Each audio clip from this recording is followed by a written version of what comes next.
The Rust Belt Arcana Tarot has a very unique guidebook. Rather than general meanings for the cards, it contains 22 essays written by Matt Stansberry to describe each major arcana card. I'm going to read the High Priestess, since it's my birth card, as an example essay. Chapter 2, Arctic Visitors, Dark Nights of the Soul. We find the sleepy white lump flecked with black brushstrokes sitting on a grassy margin along a municipal airport runway. I press against the airport security fence. The binoculars come into focus, and North America's heaviest owl opens its piercing yellow eyes. You can sense its disapproval, its power held in check. Put upon and bored by our antics, the owl yawns wide. Snowy owls arrive on the shore of Lake Erie throughout the winter, unannounced, on their own unintelligible schedules. They haunt cornfields, roadside telephone poles, marinas, and parks, but they love airports. Some say the flat expanses of the tarmacs remind the raptors of their natal summer homes on the tundra. Even in this altered landscape, they still come.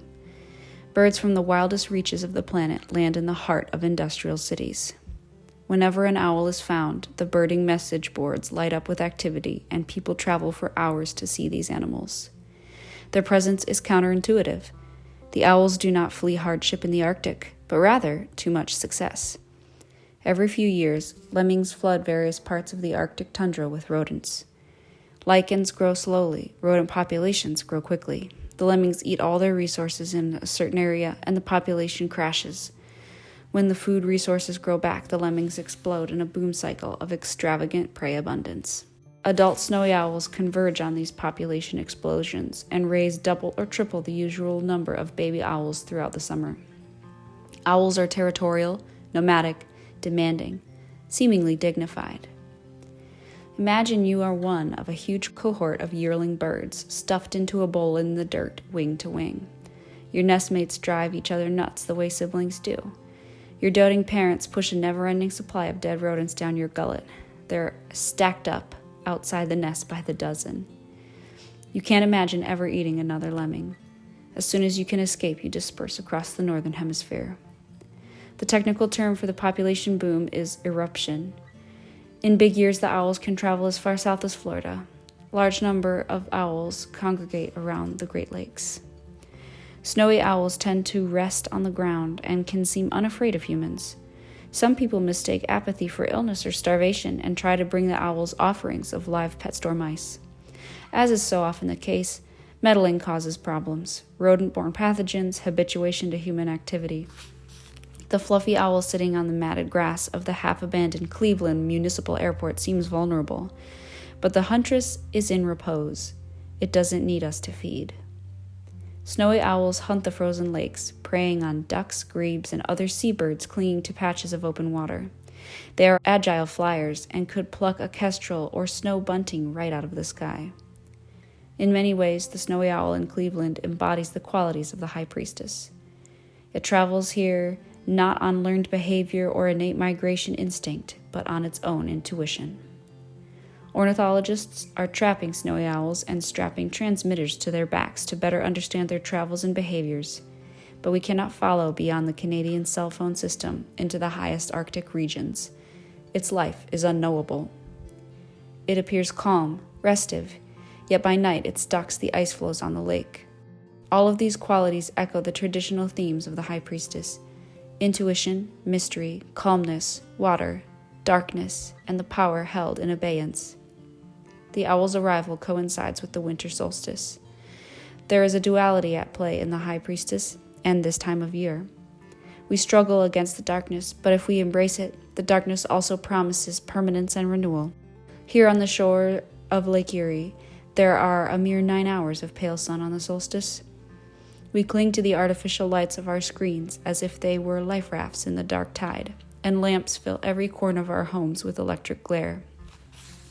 With the power on, we can create a facsimile of summer, perpetual daytime, productivity, entertainment, and arousal.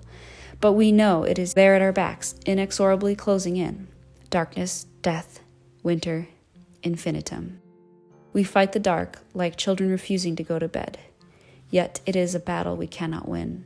If you think of night in the true philosophical proportion, you must realize that it is the prevailing and absolute thing, writes Donald Kohlroas Piety in An Almanac for Moderns.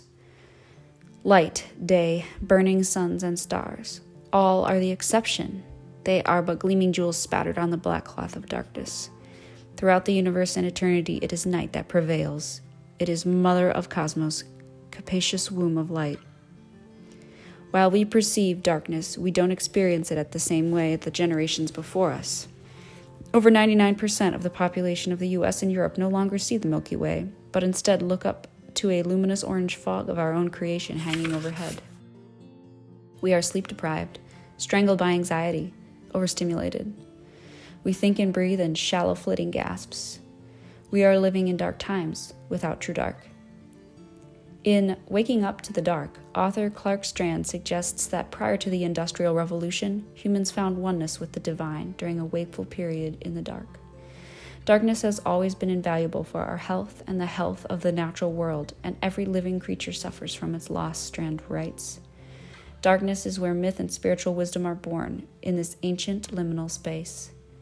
Imagine looking up and seeing the face of eternity every night to be reminded of our place in the universe by galactic dust winding towards infinity. How would it impact our humility and reverence if we had that perspective?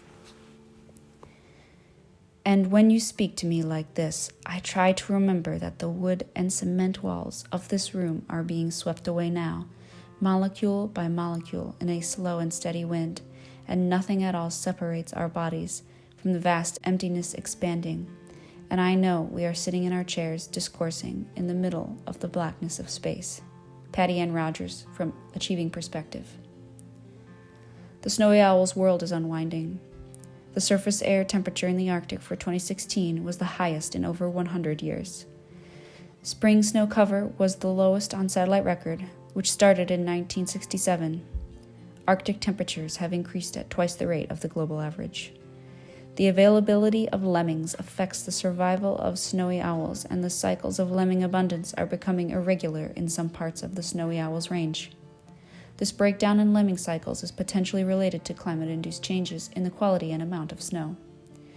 Precipitation patterns are predicted to continue changing as a result of anthropogenic climate change. The total population of this species is not well monitored in its remote habitat. However, results from the Christmas bird count suggest a large decrease in the population since about 1970. Scientists cannot say whether snowy owls are adversely affected by climate-induced changes in the abundance of small mammals. When it can be stated, it will be too late. It's hard to imagine a global warming as the north wind crashes across the lake and into the city. Beyond the airport runway, where the owl sits, 5-foot swells are pounding the harbor seawall, and the spray is freezing to the walkways, the trees, and rocks. Everything on the lake has a thick rim of ice. The traffic on I-90 behind me is somehow even louder than the wind. The combined sound is like something senseless devouring the world. How does the snowy owl face the teeth of winter wind and come away whole? How do we as a society force ourselves to address climate catastrophe?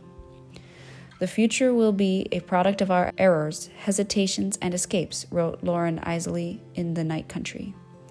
The juggernaut of our civilization charges on, and we wait minutes, decades, centuries for the crash we have engendered. The High Priestess knows that the cataclysm is coming, and maybe all of the actions, words, and ideas in the world won't stop it. Maybe we all know it. What do we do in the meantime? The High Priestess would have us reflect, turn inward to the dark to know ourselves.